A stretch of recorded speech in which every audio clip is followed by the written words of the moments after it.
5 وقت کی نماز پڑھیں اور اللہ تعالیٰ کسی پر اتنا بوجھ نہیں ڈالتا کہ وہ اسے سہ نہ سکے۔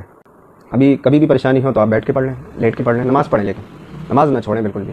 اور لوگ اس کو یہ سمجھ لیتے ہیں مصیبت ہے، کچھ لوگوں کو ایسا لگتا ہوگا مصیبت ہے 5 وقت کی نماز پڑھنا ہی پڑھنا ہے۔ یہ کوئی مصیبت نہیں ہے، یہ آپ کے لیے فائدہ ہو رہا ہے، آپ ہی اپنے جنت میں ایک مقام بنا لیں گے نماز پڑھ کر۔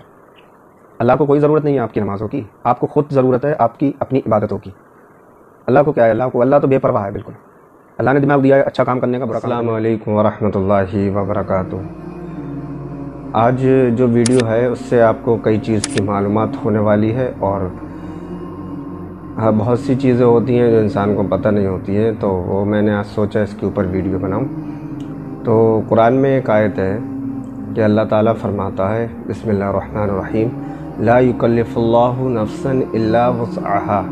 اللہ تعالیٰ کسی جان پر اس کی طاقت سے زیادہ بوجھ نہیں ڈالتا جو وہ سہ نہیں پائے اس چیز کو۔ تو اسی لیے اللہ تعالیٰ نے بہت سی چیزیں ہمارے لیے آسان رکھی ہیں اسلام میں۔ اب پہلے جب رسول اللہ صلی اللہ علیہ وسلم کو 50 نمازیں دی گئی تھیں، تو موسیٰ علیہ السلام نے، جو معراج کا واقعہ ہے اس میں ملتا ہے حدیث میں، کہ موسیٰ علیہ السلام نے کہا رسول اللہ صلی اللہ علیہ وسلم سے جائیے اور کم کروائیے نمازیں۔ تو ایسے کم کرتے کرتے کرتے 5 نمازیں بچیں، جو آج کی ہماری امت وہ بھی نہیں کر پاتی ہے، 5 وقت کی نماز بھی نہیں پڑھ پاتی ہے۔ اور نماز میں اتنی آسانیاں اللہ نے پیدا کر دی کہ انسان آسانی سے نماز پڑھ سکتا ہے۔ تو اسی طرح سے رسول اللہ صلی اللہ علیہ وسلم نے ہمیں نماز کے بارے میں آسانیاں بتا دی۔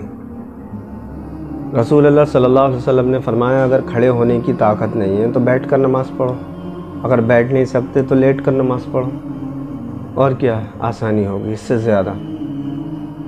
تو رسول اللہ صلی اللہ علیہ وسلم نے اتنا آسان دین ہم لوگوں تک پہنچایا، حدیثیں ہیں اس کے اوپر سب کچھ، لیکن پھر بھی انسان نماز چھوڑ دیتا ہے۔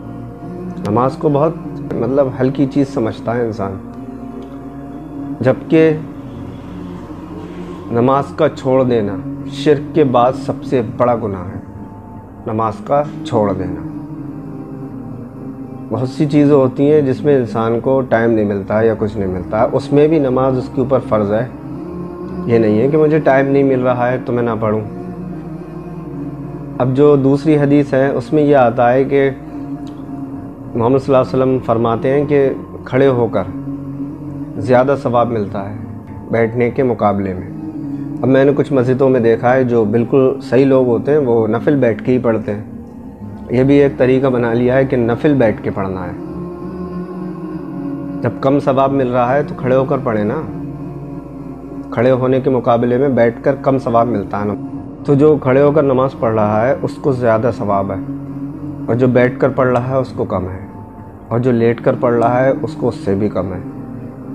تو کچھ لوگ صحیح لوگ بھی ہوتے ہیں وہ پھر بھی نفل جو ہوتے ہیں وہ بیٹھ کر ہی پڑھتے ہیں۔ ایک رول بنا لیا انہوں نے، جیسے سمجھتے ہیں بیٹھ کر زیادہ ثواب ملتا ہے نفل پڑھنے کا، یہ لوگ سوچتے ہیں۔ اب آپ یہ حدیث کے جب ریفرنس لیں گے تو آپ خود پڑھ لینا یہ حدیث، اس میں کیا کیا باتیں ہیں۔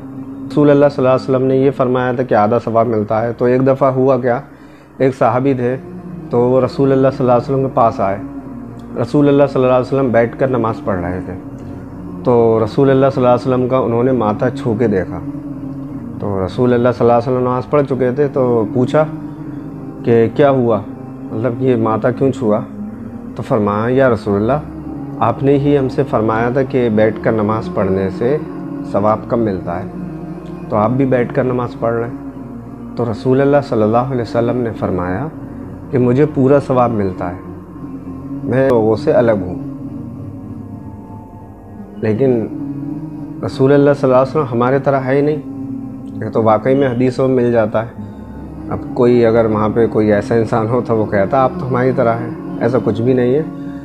اب جیسے ایک حدیث ہے کہ رسول اللہ صلی اللہ علیہ وسلم نے افطار کے بغیر دوسرا روزہ رکھنے سے منع فرمایا، افطار کرنا ہے ہمیں ہر روزے پر، لیکن محمد صلی اللہ علیہ وسلم افطار بھی نہیں کیا کرتے تھے، اس کے ساتھ ہی دوسرا روزہ رکھ لیتے تھے، نہ سحری نہ افطار نہ کھانا کچھ نہیں، پورے مہینے کے روزے رکھ لیا کرتے تھے رسول اللہ صلی اللہ علیہ وسلم۔ تو صحابہ نے عرض کیا یا رسول اللہ آپ بھی تو رکھتے ہیں اس طرح سے روزے؟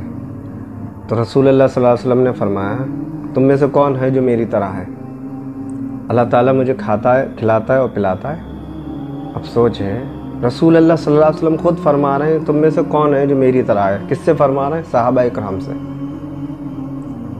تو رسول اللہ صلی اللہ علیہ وسلم واقعی میں ہماری طرح نہیں ہے، ان کا درجہ، ان کا مقام، ان کا سب کچھ بہت ہی زیادہ اونچا ہے۔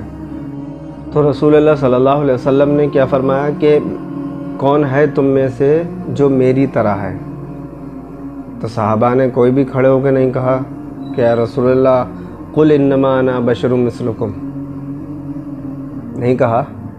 تو ہمیں سمجھنا چاہیے کہ ہم جو ہیں ہم الگ ہیں، رسول اللہ صلی اللہ علیہ وسلم کا کوئی مقابلہ ہی نہیں ہے کسی سے۔ رسول اللہ صلی اللہ علیہ وسلم کی الگ ہی شان ہے، رسول اللہ صلی اللہ علیہ وسلم اللہ کے پیارے نبی ہیں۔ تو سوچنا چاہیے، کبھی بھی کسی صحابی نے نہیں کیا یا رسول اللہ آپ کے بھی دو ہاتھ ہیں ہمارے بھی دو ہاتھ ہیں، تو یہ نہیں سوچنا چاہیے۔ رسول اللہ صلی اللہ علیہ وسلم کا بہت بڑا مقام ہے۔ اور چیز بتاؤں میں آپ کو کہ رسول اللہ صلی اللہ علیہ وسلم کو پیچھے کا بھی دکھتا تھا، ہم لوگوں کو دونوں سائڈ کا دکھتا ہے، ہم اگر سامنے دیکھ رہے ہیں تو دونوں سائڈ کا نظر آتا ہے ہمیں، لیکن رسول اللہ صلی اللہ علیہ وسلم اپنی پیٹھ کے پیچھے بھی دیکھ لیا کرتے تھے کون کھڑا ہے۔ یہ رسول اللہ صلی اللہ علیہ وسلم کا معجزہ تھا۔ کوئی ہے اس ٹائپ کا تو کر کے دکھائیں۔ تو کبھی بھی یہ نہیں کہنا چاہیے کہ رسول اللہ صلی اللہ علیہ وسلم ہمارے طرح تھے، ہمارے، ایسا کچھ بھی نہیں ہے، یہ غلط ہے، اور یہ جس نے بھی آپ کے دماغ میں بھرا ہے وہ بہت غلط چیز بھری ہے۔ آپ یہ حدیث مانیں، اگر آپ حدیث کے ماننے والے ہیں تو حدیث مان لیں، آپ یہ حدیث پڑھ لینا خود۔ تو یہ باتیں کیوں آتی ہیں؟ یہ اس لیے آتی ہیں کیونکہ فرقہ پرستی کا دور ہے۔ یہ کیوں ہے؟ اب جیسے بریلویوں نے رسول اللہ صلی اللہ علیہ وسلم کے بارے میں جو باتیں بتائی ہیں وہ الگ بتائی ہیں، اہل حدیث نے ویسی بتائی ہیں، تو فرقوں میں رہے نا، جو حدیث میں ملے وہ مان لیں بس۔ تو یہ ہوتا ہے فرقہ واریت۔ تو ہمیں وہی کرنا ہے جو قرآن و سنت میں ملے گا، اس کے علاوہ ہمیں کیا مطلب کسی سے؟ ہمارے سامنے جب حدیث ہم نے پڑھ لی، ہم نے دیکھا اس میں یہ لکھا ہے تو ہم مان لیں بس۔ حدیث چیک کریں کہ ضعیف تو نہیں ہے یا نہیں ہے، بس مان لیں۔ اور یہ جتنی بھی حدیثیں میں نے بتائی ہیں سب صحیح مسلم اور بخاری کی حدیثیں ہیں۔ تو یہی تو ہوتا ہے فرقہ واریت کی وجہ سے۔ اگر ایک ہی انسان ایک ہی کی سنتا رہے گا تو وہ صرف اسی کی مانتا رہے گا اور اسی کو حق پر مانتا رہے گا۔ اگر اس کا دماغ تھوڑا سا کھلا تو وہ سب کی سنے گا تو سمجھے گا ارے ہاں یار یہ تو ریفرنس کے ساتھ بول رہے ہیں اور یہ مجھے ایسی کہانیاں سنا رہے ہیں، بس نہ انہوں نے دلیل دی، نہ کچھ دیا، نہ قرآن میں آئے تھے، نہ کچھ، تو کچھ بھی نہیں۔ تو بات کہاں سے کیا چل رہی تھی اور کیا نکل گئی؟ تو میں اب آپ کو صرف اتنا بتاؤں گا کہ آپ 5 وقت کی نماز پڑھیں، اور اللہ تعالیٰ کسی پر اتنا بوجھ نہیں ڈالتا کہ وہ اسے سہ نہ سکے۔ ابھی کبھی بھی پریشانی ہو تو آپ بیٹھ کے پڑھ لیں، لیٹ کے پڑھ لیں، نماز پڑھیں، لیکن نماز نہ چھوڑیں بالکل بھی۔ اور لوگ اس کو یہ سمجھ لیتے ہیں مصیبت ہے، کچھ لوگوں کو ایسا لگتا ہوگا مصیبت ہے 5 وقت کی نماز پڑھنا ہی پڑھنا ہے۔ یہ کوئی مصیبت نہیں ہے، یہ آپ کے لیے فائدہ ہو رہا ہے۔ آپ ہی اپنا جنت میں ایک مقام بنا لیں گے نماز پڑھ کر۔ اللہ کو کوئی ضرورت نہیں ہے آپ کی نمازوں کی، آپ کو خود ضرورت ہے آپ کی اپنی عبادتوں کی۔ اللہ کو کیا ہے؟ اللہ تو بے پرواہ ہے بالکل۔ اللہ نے دماغ دیا ہے اچھا کام کرنے کا، برا کام کرنے کا۔ تو اللہ تعالیٰ مجھے توفیق دے نیک کام کرنے کی، نیک عمل کرنے کی، اور ہدایت دے مجھے۔ اس طریقے سے دعائیں کریں اور نمازیں پڑھیں 5 وقت کی، اور جو بھی قرآن و سنت کے مطابق کام ہے وہ کرتے رہیں۔